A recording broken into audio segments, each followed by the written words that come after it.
दोस्तों, आज की कहानी में आप लोगों को पंडित जी की महानता, जो दिल को छू जाने वाली कहानी बताने जा रहा हूँ।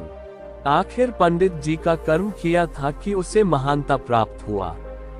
एक नगर में एक पंडित जी रहते थे।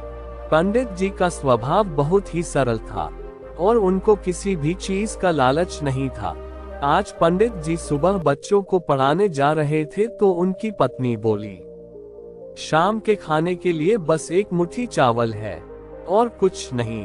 पंडित जी बिना कुछ बोले ही निकल गए और शाम को जब घर वापस आए तो उनकी पत्नी ने उनको खाना खाने को दिया।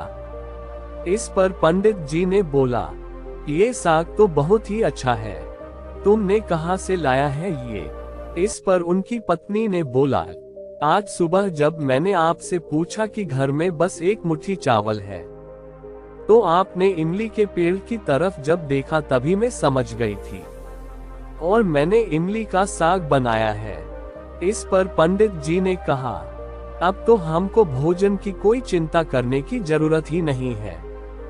पंडित जी जिस नगर में रहते थे, जब उस नगर के राजा को पंडित जी की गरीबी का पता चला तो राजा ने पंडित जी को अपने महल के पास आकर रहने का प्रस्ताव दिया, लेकिन पंडित जी ने मना कर दिया।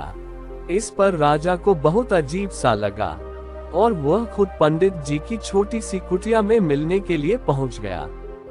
राजा जब पंडित जी की कुटिया में पहुंचा तो थोड़ी देर बात करने के बाद पूछा, पंडित जी, आपको कोई तकलीफ तो नहीं है?